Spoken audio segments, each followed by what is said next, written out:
గత దశాబ్దంగా రోడ్ల మీద తిరిగి సమస్యలతో బాధపడుతున్న ప్రజలకి దశాబ్ద కాలంగా ఎలా పార్టీ నడుపుతున్నామంటే నేను ఒకటే చెప్పాను. ఎన్టీ రామారావు గారికి ఎంజీఆర్ గారికి కుదిరింది, కానీ ఎవరైనా సరే పొలిటికల్ రావాలంటే 5 మినిట్ ఇన్స్టెంట్ నూడుల్ లాగా పార్టీని నడపలేం. కింద పడి నలిగిపోయి పోరాటాలు చేసి దెబ్బలు తిని అడ్డమైన వాళ్ళ చేత బూతులు తిని ఎందుకు నిలబడతామంటే దేశం మీద నేల మీద ఉన్న మమకారం ఇది. ప్రజల కష్టాలకి మన వంతు సాయం చేయాలని. దాంట్లో పదవులు వస్తాయో రావో నాకు నిజంగా తెలీదు, కానీ ఎప్పుడూ ఒకటే కమిట్మెంట్ పెట్టుకున్నాం, కష్టాల్లో ఉన్న ప్రజలకు అండగా ఉండటం. ప్రజాస్వామ్యం నిజంగా గడ్డు పరిస్థితుల్లో ఉంటే దానికి అడ్డుగోలుగా నిలబడిపోవటం. చంద్రబాబు గారిని అన్యాయంగా జైల్లో పెడితే నాకు ఒకటే అనిపించింది, రేపొద్దున ఈ కష్టం ఎవరికైనా వస్తుంది. ఆయనకైనా కాదు, తెలుగుదేశం పార్టీకైనా కాదు, ఎవరికైనా వస్తుంది. మన వంతు నిలబడాలి. 4 దశాబ్దాలుగా ఏ పార్టీతో అయినా సరే అభిప్రాయ భేదాలు, పాలసీ విభేదాలు ఉండొచ్చు, కానీ అంత కక్ష కట్టకూడదు, అంత ఇబ్బంది పెట్టకూడదని వచ్చి ఈ రోజున నేను జనసేనని కాపాడటానికి లేను, నేను ఆంధ్రప్రదేశ్ని కాపాడటానికి వచ్చాను. దేనికి 2 రోడ్లు, విజయవాడ గుడివాడ రోడ్డు కానీ, కంకిపాడు విజయవాడ రోడ్డు కానీ 1-2 సందర్భాలు వచ్చినప్పుడు గోతులు మయం. ఏదన్నా అడుగుదామంటే ఎమ్మెల్యేలని, వైసీపీ ఎమ్మెల్యేలని బూతులు పురాణం. రోడ్లేమో గూతులు, నోట్లో నుంచేమో బూతులు. అంటే ఇంక ఎవరికి చెప్పుకుంటాం? ఏదైనా మాట్లాడాలి అంటే భయపెడతారు. మీకు తెలుసు ల్యాండ్ టైటిలింగ్ యాక్ట్ ఎలాంటి ఇబ్బందికరమైందో. ల్యాండ్ గ్రాబింగ్ యాక్ట్ అది. ఇక్కడున్న విఎఫ్డబ్ల్యూ ఫర్నిచర్ హబ్ కానీ, ఆ స్టైల్ యూనియన్ కానీ, ఇక్కడున్న నవభారత్ ఖాదీ కానీ, బండార్ షాప్ కానీ, వీటన్నిటికీ ఒరిజినల్ డాక్యుమెంట్స్ అంటే స్టాంప్ పేపర్లు ఉంటాయి. వాళ్ళు రేపు పొద్దున లోన్స్కి వెళ్ళి తెచ్చుకోవాలనుకున్నా బ్యాంకులకి వెళ్ళి ఒరిజినల్ స్టాంప్ పేపర్లు పెట్టాలి. ఇప్పుడు స్టాంప్ పేపర్లు పెట్టడానికి కుదరదు, జెరాక్స్ ముఖాన్ని పడేస్తాడంట. జెరాక్స్ ముఖం ముందేం చేశాడు? పట్టా పుస్తకాల మీద బొమ్మ వేసుకున్నాడు, తర్వాత సరిహద్దుల రాయి మీద బొమ్మ వేసుకున్నాడు. ఇప్పుడు ఏం చెప్తున్నాడు? అసలు మీకు ఒరిజినల్ స్టాంప్ పేపర్లు ఇవ్వం, మీకు కూర్చోబెట్టి జెరాక్స్ మీ ముఖాన్ని పడేస్తామని. జెరాక్స్ తోటి మనం బ్యాంకులకి వెళ్ళగలమా? జెరాక్స్ తీసుకొని బ్యాంకులకు మనకి లోన్లు ఇస్తారా? ఏదైనా వడ్డీ వ్యాపారాల దగ్గరికి వెళ్ళి, ఫైనాన్షియల్స్ దగ్గరికి వెళ్ళి మనం పెడదామంటే ఎవడన్నా లోన్లు ఇస్తాడా? నేనే అనేక పర్యాయాలు నా ఇంటిని తాకట్టు పెట్టాలంటే ఒరిజినల్ డాక్యుమెంట్స్ ఇచ్చాను నేనే. ఇలాంటి పిచ్చి పనులు చేస్తే ఎలా తట్టుకుంటాం? వైసీపీకి ఇది ముఖ్యంగా టీడీపీ, జనసేన, బీజేపీ మద్దతుదారులు ఎలాగో కదిలి మూవ్ అయిపోయారు వైసీపీ నుంచి. ప్రభుత్వం, కూటమి ప్రభుత్వం వచ్చేస్తుంది. ఎంత మెజారిటీతో వస్తుంది అనేది ప్రశ్న తప్ప, కూటమి ప్రభుత్వం, తెలుగుదేశం, జనసేన, భారతీయ జనతా పార్టీ కూటమి ప్రభుత్వం వచ్చేస్తుంది. అది ఎంత మెజారిటీ సీట్లు, ఎంత మెజారిటీతో గెలుస్తామన్న ప్రశ్న తప్ప వేరే సందేహం లేదు. ఇది ముఖ్యంగా నేను వైసీపీ మద్దతుదారులు కూడా చెప్తా ఉన్నాం. మీరు జగన్ని మీరు మద్దతు పెట్టుకొని భుజాల మీదకి ఎక్కించుకుంటే మీ ఆస్తులకే మోసం వస్తుంది. ఇది మా ఒక్కరిది కాదు. ఇది రేపు పొద్దున మీరు ల్యాండ్ గ్రాబింగ్ యాక్ట్, ఇది ల్యాండ్ టైటిలింగ్ యాక్ట్ కాదు, మీ హక్కు తీసే యాక్టు, మీ హక్కును ఉంచే యాక్ట్ కాదు. ఇది ఎక్కడో నానక్రమం కూడా ప్రైవేట్ కంపెనీలో ఉంటాయి, ఆ సర్వర్లో ఉంటాయి. మీరు చెప్పండి, ఇంకొకసారి కనుక వైసీపీ ప్రభుత్వానికి ఓటేస్తే ఏం చేశారు? మొన్న 2019లో ఓటేస్తే మనకి మద్యపాన నిషేధం అని చెప్పి, ఇందాక దారంతా మద్యం దుకాణాలు, ఎటు వెళ్తాం? మద్యం దుకాణాలు, మద్యాన్ని అమ్మమని చెప్పి నిషేధిస్తామని చెప్పిన వ్యక్తి మద్యాన్ని అమ్ముతా ఉన్నాడు. కూర్చోబెట్టి సిపిఎస్ రద్దు చేస్తామని వ్యక్తి సిపిఎస్ రద్దు చేయలేదు. ఏ మూలకెళ్ళినా రైతులకి సాగునీరు, అమ్మ ఇంటింటికి రక్షిత మంచినీరు ఇస్తానని చెప్పాడు. ఒకవైపు మనకి ఎక్కువ సాగు డబ్బులు కావాలి, కానీ మొత్తం విషమయం అయిపోయిన మన నీళ్ళన్నీ రక్షిత మంచినీటి పథకాలు ఉన్నాయి, తీసుకెళ్ళడానికి ఓపిక లేదు. పేకాట క్లబ్బులు నడపడానికి ఓపిక ఉంది, దందాలు చేయడానికి ఓపిక ఉంది, మనకి ల్యాండ్లు గ్రాబింగ్ చేయడానికి ఓపిక ఉంది, కానీ ప్రజలకి నీళ్ళు అందించడానికి ఓపిక లేదు, గోతులు పూడ్చడానికి ఓపిక లేదు. కొడాలి నాన్నగారికి కూడా నాకేం తిట్టాలని ఇట్లాంటి ఏం లేదు నాకు. మన రాధా గారి పెళ్ళిలో కనిపిస్తే కూడా నమస్కారం తెలియజేశాను. నాకు ఎవరి మీద వ్యక్తిగతంగా కోపాలు ఉండవు నాకు. ప్రజలకి ఇబ్బంది కలిగిస్తే మటుకు, ప్రజాస్వామ్యానికి విఘాతం కలిగిస్తే మటుకు నా సొంత రక్తమైనా సరే నేను ఎదురు తిరుగుతాను. ప్రజాస్వామ్యానికి నేను ఇచ్చే విలువ అది. ఎందుకు భయపడాలి? మనకు హక్కు ఏంటి? ఎయిడెడ్ స్కూల్స్ మూసేశారు. 7,000 పైచులకు ఎయిడెడ్ స్కూల్స్, కాలేజీలు మూసేశారు. ఒకప్పుడు 5,000, 6,000, 7,000 ఇస్తే ఎయిడెడ్ స్కూల్స్లో మనకి చదువు వచ్చేసేది, డిగ్రీలు ఇవన్నీ, జూనియర్ కాలేజీలు. ఈ రోజున కూర్చోబెట్టి ఒక్కొక్కరికి 20,000, 25,000 అదనంగా అయింది.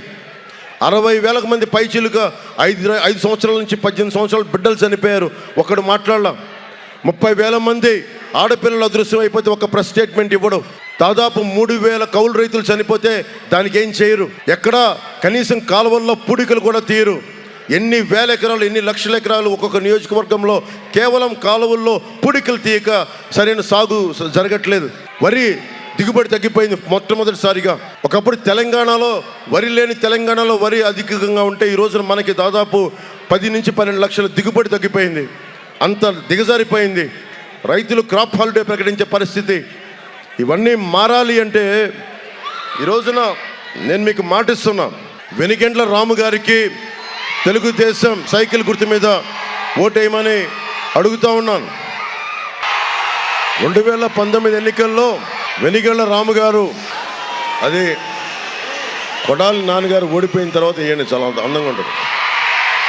వైసీపీ ప్రభుత్వం పోయిన తర్వాత ఊరంతా చాలండి ఈ గ్రాఫిటీ. 2019లో వెనిగండ్ల రాము గారు, ఈ రోజున తెలుగుదేశం పార్టీ నుంచి పోటీ చేస్తున్న వెనిగండ్ల రాము గారు మనకి జనసేన తరఫున, ప్రత్యేకించి మన లీలాకృష్ణ గారి, మన జనసేన అభ్యర్థి మండపేట నియోజకవర్గంలో పోటీ చేస్తున్నప్పుడు ఆయన కోసం స్వయంగా వచ్చి ప్రచారం చేశారు వెనిగండ్ల రాము గారు. అలాంటి వెనిగండ్ల రాము గారు గుడివాడ అభ్యర్థిగా పోటీ చేస్తున్నారు. నేను ఒకటే వచ్చాను, ఆయన తరపున గుడివాడ ప్రజల కష్టాల కోసం ఇక్కడ ఉన్న నోరు పారేసుకునే ఎమ్మెల్యేకి నోరు కట్టడి చెయ్యాలి అంటే మనకి వెనిగండ్ల రాము గారు ఎమ్మెల్యే అభ్యర్థిగా ఉండాలి. ఇప్పుడు నాకు నాని పాల్కీవాల గారు ఉన్నారు. ఆయనకి నేను ఏకలవ్య శిష్యుడిని. ఆయన పుస్తకాలు చదువుకొని ఎదిగాను. ఆయన ఒకటే మాట అన్నారు, ఈ దేశంలో రాజకీయ నాయకులు తిట్లే బూతులకి, దాడులకి ట్యాక్స్ కనుక విధిస్తే ఈ దేశంలో నిధులకి కొరత ఉండదు అని చెప్పి, ఒక్కొక్క వైసీపీ నాయకుడు తిట్టిన బూతులకి ఫైన్ కనుక విధిస్తే మొత్తం ఎడ్యుకేషన్ అంతా ఫ్రీగా ఇవ్వచ్చు. అన్ని బూతులు తిట్టారు, వాళ్ళ మీద ట్యాక్స్ వేస్తే. తిట్టిన ప్రతి తిట్టుకి కనుక ట్యాక్స్ వేయగలిగితే మనకు విద్య ఉచితంగా వచ్చేస్తుంది. కానీ ఈరోజు మొట్టమొదటిసారిగా ఎప్పుడు కూడా ఎమర్జెన్సీ కాలంలో ప్రతిపక్షాలు ఏకమైనవి. మనకి లోక్నాయక్ జయప్రకాష్ నారాయణ గారిని నేను దృష్టిలో పెట్టుకొని, ఆయన ప్రభావితం అయిన వ్యక్తిని. అందుకని విభిన్నమైన పార్టీలు, మనకి భేదాభిప్రాయాలు ఉంటాయి, పాలసీ భిన్నాభిప్రాయాలు ఉంటాయి. అంత మాత్రాన మాట్లాడుకుంటాం. కానీ రోడ్ల మీదకి వచ్చి ఇళ్లలో ఉండే ఆడవారిని, చంద్రబాబు గారి సతీమణిని ఏదైనా మాట్లాడదామంటే పచ్చిబూతులు ఇంట్లో వాళ్ళని తిడితే ఎట్లా? ఉన్నది అసెంబ్లీ దేనికి? ఉదాహరణకి ల్యాండ్ టైటిలింగ్ యాక్టే ఉంది. ల్యాండ్ టైటిలింగ్ యాక్ట్లో అసెంబ్లీలో పెట్టి ప్రతిపక్షాలు గొంతు ఇవ్వాలి. ఏమో చంద్రబాబు గారు చెప్పేవారేమో, ఇవన్నీ తెలుగుదేశం నాయకులు చెప్పేవారేమో. ఈ సమస్య ఉంది, రేపు పొద్దున బ్యాంకుల్లో తాకట్టు పెట్టుకోవాలంటే ఎట్లా? డిబేట్ ఉంటుందా? డిబేట్ లేదు. ఏదైనా మాట్లాడితే ఇంట్లో కూర్చున్న ఆడవాళ్ళని తిడతారు, లేదంటే బెదిరిస్తారు. ఈ ప్రభుత్వం డబుల్ డి ప్రభుత్వం. దాడులు, దోపిడీలు, బూతులు తప్ప ఇంకేమీ చేయలేదు ఈ ప్రభుత్వం. వైసీపీ నాయకులందరికీ ఒకటే తెలియజేస్తున్నాం, ప్రజాస్వామ్యంలో ఒక స్థాయికి వచ్చాక భయపడరు ఎవరు, ఎదురు తిరుగుతారు ఎవరైనా సరే. ఆడవారు కాదు, మగవారు కాదు, చిన్నపిల్లలు కాదు, ఎవరు కాదు. స్వేచ్ఛే ఈ దేశానికి పట్టుకోమ, వెన్నెముక. స్వేచ్ఛ, భద్రత. చాలామంది టీడీపీ మద్దతుదారులు 2019లో నేను అమెరికాకి వెళ్ళినప్పుడు మాకు ఇక్కడ జగన్ వచ్చేసాడని ఇంక మేము రాలేము ఆంధ్రప్రదేశ్కి, మమ్మల్ని ఇబ్బంది పెడుతున్నాడంటే ఒకటే చెప్పా, మనం ఒక చెట్టు మీద అనుకున్న పక్షుల్లా గూళ్ళు పెట్టుకుంటే చిన్నపాటి గాలి వాన వస్తే ఎగిరిపోతాం. అలాగే ఏదైనా కూర్చోబెట్టి మనకు సంబంధం లేదంటే ఎగిరిపోతాం పక్షుల్లాగా. అరే మనం వేళ్ళూనుకున్న చెట్టులాగా, భూమికి వేళ్ళూనుకున్న మనుషులం మనం. కృష్ణా నదిలాగా ఇక్కడ అంటి పెట్టుకున్న వాళ్ళం. మన నేలని విడిచి, మన ఆంధ్రాన్ని విడిచి ఎక్కడికి పారిపోతాం మనం? జగన్ చూసి భయపడాలా? వైసీపీ గుండాలను చూసి భయపడాలా? వైసీపీ నాయకులను చూసి భయపడాలా? ఎందుకు భయపడతాం? ఎవరికైనా దమ్ము ధైర్యం లేకపోతే ఈ సమాజంలో మనకు బతికేందుకు? నేను మీకు ఉన్నదే అన్ని తెగించి వచ్చాను, మీ గుండెల్లో ధైర్యం నింపడానికి వచ్చాను. ధైర్యం ఇప్పటం సభకి అనుమతిస్తే ఎంత దిగజారుడు ప్రభుత్వం అంటే, మనకు సభ కోసం స్థలం ఇచ్చినందుకు రైతుల్ని పొట్టగొట్టింది, రైతులు ఇళ్ళు కూల్చేశారు. ఎవరన్నా మాట్లాడితే బెదిరిస్తారు. ఈ బెదిరింపులు ఆగిపోతాయి కరెక్ట్గా 9-10 రోజులే, అంతమించి ఇంక లేదు. మన పోరాటానికి నేను పార్టీ పెట్టినప్పుడు నాకు నిజంగా తెలీదు మనకి ఎంతకాలంకి అధికారం వస్తుందో నాకు తెలీదు. 2009లో అప్పుడు పార్టీ ప్రస్థానంతో నేను ఒకటే అనుకున్నా, మాటకి చాలా విలువ ఉంటుంది. ఒకసారి మాటిస్తే ప్రాణాలు పోవాలి కానీ వెనక్కి తీసుకోకూడదు. అలాగే 2021లో నేను ఒకటే చెప్పా, నేను వైసీపీ వ్యతిరేక ఓటుని చీలనివ్వను అని చెప్పా. ఆ రోజు అందరూ హర్షించారు, కానీ చాలామంది పెద్దలు ఎలా సాధ్యం అన్నారు. నీకు మనసున్న చోట మార్గం ఉంటుంది. నేను బీజేపీ పెద్దలతో మాట్లాడా, బీజేపీ అగ్రనాయకత్వంతో మాట్లాడా. నేను ఒకటే అడిగాను, ఒకటే మాట్లాడాను బీజేపీ అగ్రనాయకత్వంతో. మాకు తెలంగాణ నుంచి విడిపోవాల్సి వచ్చింది. ఆంధ్రప్రదేశ్కి ఏదైనా చేసుకుందామంటే మాకు ఇబ్బందులు ఉన్నాయి. దాన్ని ఏదైనా కొంచెం ముందుకెళ్ళి తీసుకెళ్దామంటే వైఎస్ జగన్ వచ్చాడు, అందరినీ బెదిరిస్తాడు, ఎక్కడెక్కడి నుంచో కూర్చొని కిరాయి ముక్కలను తీసుకొస్తాడు, బ్లేడ్ బ్యాచ్ అంటాడు, దాడులు గ్యాంగ్ అంటాడు. ఏదైనా మాట్లాడితే ఎస్సీ ఎస్టీ అట్రాసిటీ కేసులు, ఫాల్స్ కేసులు పెట్టిస్తాడు. ప్రజలపైన ఎస్సీ ఎస్టీ అట్రాసిటీ కేసులు పెట్టిస్తాడు. బీసీల మీద దాదాపు 8,000 కేసులు పెడతారు. ఎవడు బతకడానికి లేదు, అందరూ భయపడాలి. నాకు చిరాకు వచ్చింది, నేను ఎందుకు భయపడాలి? మాట్లాడితే వాళ్ళ కుటుంబంలోనే వాళ్ళ తాతగారి దగ్గర నుంచి పక్కనోడి ఆస్తి దోచుకోవడం అలవాటు. వెంకట నరసయ్య గారు అని చెప్పి ఒక బలిజ కులానికి చెందిన వ్యక్తిని ఆస్తిని దోచుకున్నారు వెరైటీ ఇస్మాయిల్ అప్పటి నుంచి. అందుకని ఈ రోజున వాళ్ళు కొత్త కాదు. ఇలా అడుగుతాడు ఓటు, మీరు ఓటు వేయకపోతే చంపేస్తాను అన్నట్టుగా. మనం చెప్దాం కూటమికి ఇదని చెప్దాం, మనం ఓటేసి నల్ల మచ్చేసుకొని చూపిద్దాం, ఈ ఏళ్ళు చూపిద్దాం వైఎస్ జగన్కి. భయపడటానికి లేదు. చిరంజీవి గారికి ఇక్కడ నమస్కారాలు పెట్టాలి, మహేష్ గారు నమస్కారాలు పెట్టాలి, ప్రభాస్ గారు నమస్కారం పెట్టాలి. దేనికి నమస్కారాలు పెట్టాలి? ఎవడైనా దేనికి నమస్కారం పెట్టాలి? వాళ్ళ పనులు వాళ్ళు చేసుకుంటున్నారు. అంతెందుకు మాట్లాడితే కూర్చొని కృష్ణా జిల్లాకి ఎన్టీ రామారావు గారి పెద్ద ప్రేమ ఉన్నట్టుగా కూర్చొని ఎన్టీఆర్ గారి జిల్లా పేరు పెట్టాడు, ఎన్టీఆర్ హెల్త్ యూనివర్సిటీ పేరు తీసేశారు. ఇప్పుడు వైఎస్ రాజశేఖర రెడ్డి గారి పేరు మీద ఆయన మీద గౌరవం అగౌరవం కాదు. ఆల్రెడీ ఎన్టీ రామారావు గారి మీద పేరున్నప్పుడు ఆయన పేరుని తీయాల్సిన అవసరం ఏముంది? అదే మీరు ఇచ్చే గౌరవం.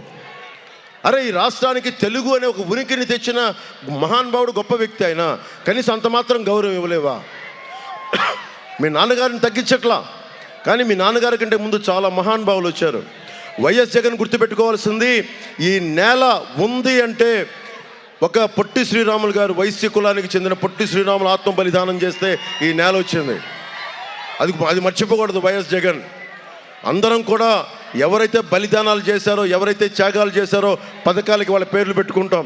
ప్రతిదీ మా నాన్న పేరు పెట్టుకుంటాం, ప్రతిదీ మా ఇంట్లో వాళ్ళ పేర్లు పెట్టుకుంటాం అంటే కుదరదు. అట్లాగా మేము వైఎస్ రాజశేఖర్ గారి పేరు పెట్టుకోండి కాదనం, కానీ ఉన్న పేర్లు తీసేసి భయపడడం నాకు ఇష్టం లేదు. నువ్వు సినిమాలను ఆప్ చేస్తే ఆపుకో, భీమ్లా నాయక్ని ఆప్ చేస్తే ఆపుకో, వకీల్ సాబ్ని ఆపితే ఆపుకో. నాకు అటాచ్మెంట్ లేదు. నా ప్రయారిటీ ప్రజాస్వామ్యాన్ని కాపాడటం. సినిమాలు ఉంటాయి పోతాయి, డబ్బులు వస్తాయి పోతాయి, కానీ మనం పోగొట్టుకోకూడనిది స్వేచ్ఛ పోయిన రోజున ఎన్ని వేల కోట్ల రూపాయలున్నా అది నిష్ప్రయోజనం. స్వేచ్ఛను పోగొట్టుకోకండి. నేను చంద్రబాబు గారిని చాలా ధైర్యంగా చూశాను. ఆయన జైల్లో ఉన్నప్పుడు మనిషి ఏమాత్రం ఇబ్బంది పడలా. ఒక బలమైన నాయకుడు. ఆయన ఎంత కష్టాలున్నా కూర్చోబెట్టి చూద్దాం సార్, భరిద్దాం కళ్యాణ్ గారు కూర్చుంటే నాకు నిజంగా అనిపించింది, ఈ వ్యక్తికి మనం అండగా ఉండాలి, ఈ వ్యక్తికి అండగా ఉండాలి. ఎందుకంటే 4 దశాబ్దాలు మనం విభేదాలు ఉండొచ్చు, కానీ తెలుగుదేశం పార్టీతోటి ఒక చెట్టంత నాయకుడిని అలా జైల్లో కూర్చోబెట్టడం నాకు నిజంగా ఇబ్బంది అనిపించింది. 5 సంవత్సరాల మీద బెయిల్ ఉన్నాడు, 5 సంవత్సరాల నుంచి బెయిల్ మీద ఉన్నాడు ఈ ముఖ్యమంత్రి. మీకు ఈ పాస్పోర్ట్లు కావాలా? ఏసీబీ మీద తన ఆధిపత్యం, జైల్లో ఉండొచ్చున్నాడు, ఇంకా బెయిల్ మీద తిరుగుతున్నాడు. మీకు పాస్పోర్ట్లు కావాలా, మీకు డ్రైవింగ్ లైసెన్సులు కావాలా, అధికారులని లంచాలు తీసుకుంటాను లేదని చేసేవాడు ఎవడు? 5 సంవత్సరాల నుంచి బెయిల్ మీద తిరుగుతున్న 30 కేసుల పైన ఉన్నవాడు. ఇది మనం ఆలోచించాలి. యువతకి మీరు చూస్తుండగా పెద్దవాళ్ళు అయిపోతారు. 2014 నుంచి 2019కి దశాబ్దం అయిపోయింది. ఈ ఎన్నికలు మీరు చాలా జాగ్రత్తగా మీరు ఆలోచించి ఓటేయాలి. మీకు land titling act, land grabbing act అయిపోయింది. మీరు వైసీపీకి ఓటేస్తే మీ ఆస్తులు గాల్లో దీపం లాంటివే పోతాయి. ఎందుకు కూడా ఆలోచించండి. 25,000 కోట్ల రూపాయలు ఒక్క వైజాగ్లోనే సర్క్యూట్ హౌస్తో పాటు వేలం పెట్టేశాడు. చెప్పిన మాట ఏది అతను నెరవేర్చుకోలేదు. అబద్ధాలు కోరు. ఈరోజు చెప్తున్నాడు మీకు మంచిదంటా ఉన్నాడు. కానీ వచ్చి ఒకవేళ ఓటేసి అతను మీరు వేద్దామని అనుకుంటే మటుకు మీ ఆస్తుల్ని మీరే కూర్చొని గాల్లో పెట్టినట్టు పోతాయి. అందుకని వైసీపీ మద్దతుదారులకి మరీ చెప్తున్నా, మీరు ఎస్సీలు కావచ్చు, ఓసీలు కావచ్చు, బీసీలు కావచ్చు, ఎస్టీలు కావచ్చు, మైనారిటీలు కావచ్చు, ఎవరైనా సరే వైఎస్ జగన్ కనుక వైసీపీ కనుక మీరు ఓటేస్తే మీ ఆస్తులకి మీరే హక్కు తీసేసుకుంటున్నారు. అందుకని దయచేసి ఆలోచించుకోండి మీరు కూడా. అలాగే యువతకి ప్రత్యేకించి రాగానే మెగా డిఎస్సిని విడుదల చేస్తాం. మనకి ప్రతి సంవత్సరం కనీసం 4 లక్షల ఉద్యోగాలను టార్గెట్ చేసాం. ఒక 20 లక్షల ఉద్యోగాలు రావాలి యువతకి అని. అలాగే ఆక్వా రంగానికి వ్యర్థాలని మనం కలిసి గ్రౌండ్లో పెట్టేస్తున్నాం. దానికోసం ఒక ప్రత్యేకమైన ఆలోచన చేస్తూ ఉన్నాం. దాంతోపాటు తాగునీరు, రక్షిత తాగునీరు ప్రధానమంత్రి గారి పథకం ఉంది. మన బాలశౌరి గారిని మనకి గాజు గ్లాసు గుర్తు మీద జనసేన పార్టీ మీద పోటీ చేస్తూ ఉన్నారు. ఆయన తెలుసు ఎంపీగా, ఇక్కడ ఎమ్మెల్యే చేయలేకపోయినా దాదాపు 317 కోట్ల రూపాయలతోటి ఆయన మన రైల్వే క్రాసింగ్ మీద ఓవర్ బ్రిడ్జ్ చేయించిన వ్యక్తి. సింగిల్ హ్యాండెడ్గా కూర్చొని ఆయనే బలంగా నిలబడ్డ వ్యక్తి. ఎమ్మెల్యే చేసింది ఏమి లేదు, ఎంపీఏ చేయాలి. అందుకని వారికి నేను ఈరోజు వచ్చింది, ఇది చాలా తక్కువ సమయం ఉంది. ఇంకా నేను అన్ని చోట్ల తిరుగుతున్నా. ఇంత వేడిలో భోజనాలు లేవు, ఏమీ లేవు. మీలాగే నేను కూడా మలమలాడుతున్నాను ఎండకి. కానీ ఎందుకు ఇంత తిరుగుతున్నామంటే ఈ ఒక్క అవకాశం అని పాపం చిన్నపాటి హృదయం మీ అందరికీ చలిస్తే నాన్నలేని బిడ్డనా అని చెప్పి మీరు అందరూ ఇచ్చారు. నాన్నలేని బిడ్డ మీకేమిచ్చాడు? ఉద్యోగాలు ఇవ్వలా, సిపిఎస్ రద్దు చేయలా, మెగా డిఎస్సి ఇవ్వలా, పోలీసులకి సరైన జీతాలు బత్యాలు ఇవ్వడం, కూర్చోబెట్టి రైతులకి సాగునీరు ఇవ్వడం, తాగడానికి తాగునీరు ఇవ్వడం, మనకు రోడ్లు కనీసం పూడ్చడం. ఏదైనా మాట్లాడితే రోడ్లేమో గోతులు, మా నోరు తెలిస్తే బూతులు, ఇంకెక్కడికి వెళ్తాం? ఇంకెక్కువ మాట్లాడితే కేసులు. ఎవడన్నా సరే చెరువులు తవ్విస్తారు. వీళ్ళు పంచాయతీ చెరువుల్ని అనుమతి లేకుండా మట్టి తవ్వుకుంటా ఉన్నారు. ఎస్సీల శ్మశాన వాటికలు కూడా మట్టి నమ్ముకున్న దిగజారుడు వ్యక్తులు వీళ్ళు. దేవస్థాన భూముల్ని మొత్తం రాష్ట్రం మొత్తం మీద ఎక్కడా కూడా కెలక్కుండా లేదు, మొత్తం అక్కడ కూడా మట్టి తవ్వేసుకున్నారు. 3 సంవత్సరాల క్రితం మట్టి తవ్వకాలు ఆపినందుకు ప్రభుత్వ ఉద్యోగుల బాధ్యత, మట్టి తవ్వకూడదని ఆపినందుకు ఉద్యోగుల మీద దాడి చేశారు. గురువులనేమో మద్యం షాపుల దగ్గర ప్రభుత్వ ఉద్యోగులు విధులు నిర్వహిస్తేనేమో వాళ్ళ మీద దాడులు. ఇప్పటికే ఈ రోజుకి కూడా రాత్రి వేళల్లో ఎంత ఎలక్షన్ కమిషన్ ఉన్నా కూడా మోటూరు గ్రామంలో మట్టి మాఫియా ఇంకా మట్టిని తీస్తూనే ఉన్నారు. మోటూరు గ్రామంలో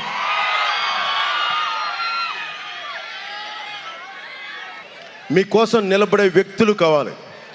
మీకు అసెంబ్లీలో మీకోసం పోరాటం చేసేవాళ్ళు కావాలి. మీకోసం అసెంబ్లీకి వెళ్ళి చొక్కా పట్టుకొని నిలదీసేవాళ్ళు కావాలి. ఇది మాది అలాంటి సమూహం. అందరం ఈ నేల కోసం పడి చచ్చిపోయే వాళ్ళం, ఆత్మగౌరవం కావాలనుకునే వాళ్ళం, తెలుగు ఆత్మగౌరవం కోసం పనిచేసే వాళ్ళం, మీకు అండగా ఉండాలనుకునే వాళ్ళం. ఈ రోజున ఈ 13 ఎన్నికల్లో మీరు ఏ మాత్రం సంకోచించకుండా, భయపడకుండా భవిష్యత్తును ఆలోచించి మీరు ఒకసారి చూడండి. అడ్డగోలుగా ఇసుకను దోచేశారు, అడ్డగోలుగా మట్టిని తవ్వేస్తున్నారు, ఉపాధి అవకాశాలు ఇవ్వలేదు, ఉద్యోగులకు సిపిఎస్ ఇవ్వలేదు, తాగునీరు రైతులకు సరిగ్గా ఇవ్వలేదు, గిట్టుబాటు ధర లేదు, మద్దతు ధర లేదు, కనీసం సాగునీరు లేదు, తాగునీరు లేదు. ఆక్వా రైతులకేమో కూర్చోబెట్టి ₹1.50 ఉన్న కరెంట్ 5 రూపాయలు చేశాడు. 1 కాదు 2 కాదు, తవ్వే కొద్దీ రత్నాలుగా వీళ్ళ చెడు పనులన్నీ బయటికి వస్తూనే ఉంటాయి. ఇది మీ బాధ్యత. ఇది మేము వచ్చి ఈ రోజున మేమందరం బయటకు వచ్చాం. అందరం కూడా సైజులు తగ్గించుకున్నాం. చంద్రబాబు గారు తన పార్టీని సైజు తగ్గించుకున్నారు. జనసేన ఎదిగిన జనసేన పార్టీని తగ్గించాను నేను.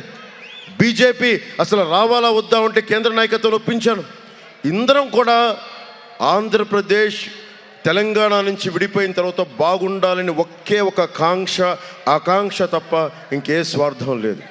నేను పిఠాపురం నుంచి పోటీ చేస్తున్నాను. నాకు పోరాటం ఇష్టం. మీకోసం అసెంబ్లీలో గళ వినిపించాలి. రాము వెనిగళ్ళ గారు నేను కలిసి మన కృష్ణా జిల్లా గుడివాడ సమస్యల మీద మనస్ఫూర్తిగా మీ గొంతు, మీ కష్టాలకి గళ వినిపిస్తాం. ముఖ్యంగా మహిళలకి కీలకమైన కొన్ని అంశాలు చెప్తాను. ఇప్పుడు దాకా రాష్ట్రంలో జగన్ 1200 కోట్లు ఆరోగ్యశ్రీ బకాయిలు పడ్డ డబ్బులు ఇవ్వాల హాస్పిటల్స్కి. అందుకని ఇవన్నీ ఆలోచించి ప్రతి కుటుంబానికి 25 లక్షల రూపాయల హెల్త్ ఇన్సూరెన్స్ ప్రభుత్వమే తీసుకునే బాధ్యత తీసుకుంది కూటమి ప్రభుత్వం. అలాగే మహిళలకి ఉచితంగా 3 గ్యాస్ సిలిండర్లని సంవత్సరానికి ఇవ్వాలి అన్నది ఒక బలమైన నిర్ణయం తీసుకున్నాం.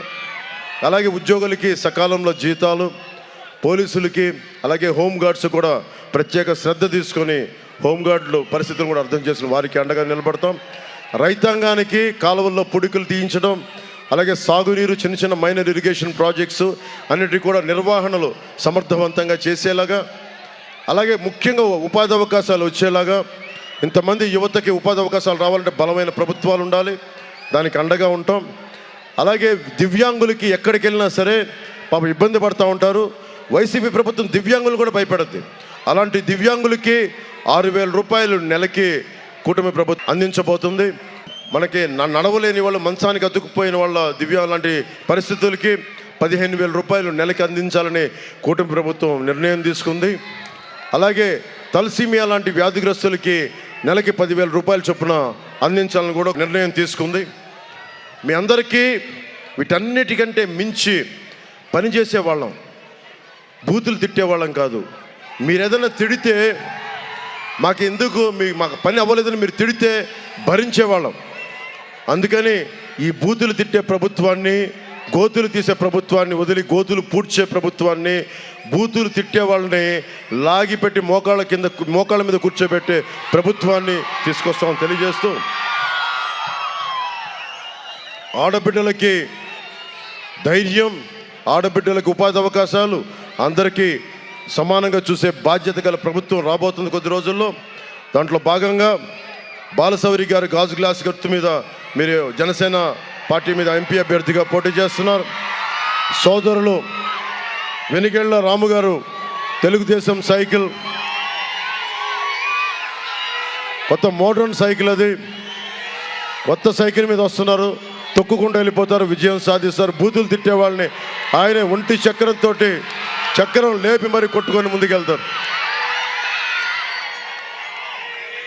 అలాగే ముఖ్యంగా కొనకళ్ళ నారాయణ గారికి, ఆయన అంటే నాకు చాలా ఇష్టం. కొనకళ్ళ నారాయణ గారు అంటే ఆంధ్రప్రదేశ్ విభజన సమయంలో ఎలుగెత్తి లోక్సభలో మాట్లాడితే ఆయన మీద దాడి చేస్తే చాలామంది ఎంపీలు ఆయన సమస్యలు పడిపోతే ఆయన ఆరోగ్యంగా ఉండాలని ఎప్పుడు ఆయన ఆలోచించాను ఆ రోజుల్లో.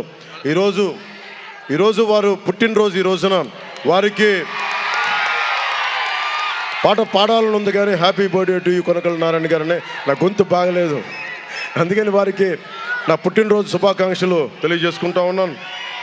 అలాగే గుత్తికొండ రాజాబాబు గారికి, రావి వెంకటేశ్వరరావు గారికి, జనసేన నాయకులు శ్రీకాంత్ బోరగడ్డ గారికి, పాలంకి సారథి గారికి, సాందు పవన్ గారికి, పేర్ని జగన్ గారికి, బండ్రెడ్డి రామ్ గారికి నా మనస్ఫూర్తిగా హృదయపూర్వక నమస్కారాలు తెలియజేసుకుంటూ, పిన్నమనేని వెంకటేశ్వరరావు గారికి నా ప్రత్యేక నమస్కారాలు తెలియజేసుకుంటా ఉన్నాను. వారికి నా మనస్ఫూర్తిగా నా కృతజ్ఞతలు. అలాగే బజ్జి శ్రీనివాస్ గారికి, వేమూరి త్రినాథ్ గారికి, సయాన్ రాజేష్ గారికి, కొడమల గంగాధర్ గారికి నా హృదయపూర్వక నమస్కారాలు తెలియజేసుకుంటూ, మనందరం కష్టపడి ఈ 13 రోజులు కష్టపడదాం. జనసేన మద్దతుదారులందరికీ చెప్తా ఉన్నాం, మన తెలుగుదేశం గెలుపు జనసేన మద్దతుదారులు గెలుపు కూడా. 175 నియోజకవర్గాల్లో తెలుగుదేశం ఎక్కడ పోటీ చేస్తుంటే మనం కూడా పోటీ చేస్తున్నాడు.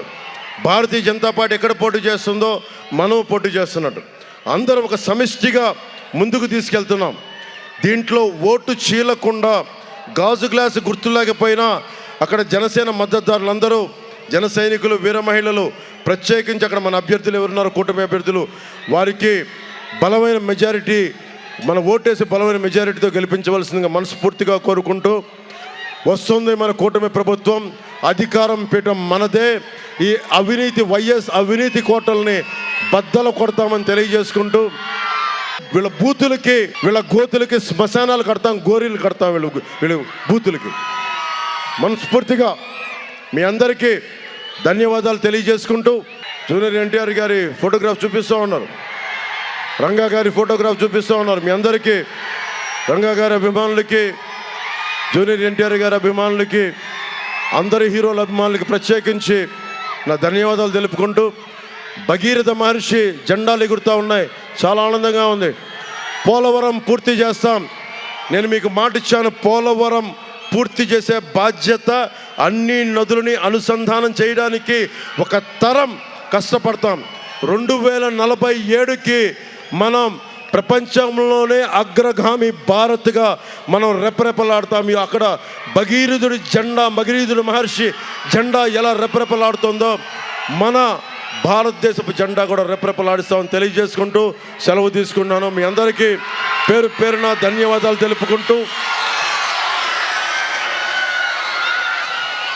ఇంత మండు టెండలో మీరందరూ ఆరోగ్యం జాగ్రత్త. ఈ మండు టెండలో ఇంటికి వెళ్ళగానే మజ్జిగలు, చల్లబడే పానీయాలు తీసుకోండి, నీడలో ఉండండి. చాలా కష్టపడ్డారు మీరు, చాలా శ్రద్ధగా విన్నారు, ఓపికగా విన్నారు. అందుకని దయచేసి మీ ఆయురారోగ్యాలు నిండు నూరేళ్ళు బతకాలి. మీరు ఆయురారోగ్యాలతోటి మీరు, మీ పిల్లలు, కుటుంబం సంతోషంగా ఉండాలని వేడుకుంటూ సెలవు తీసుకున్నాను. జై టీడీపీ, జై బీజేపీ, జై జనసేన.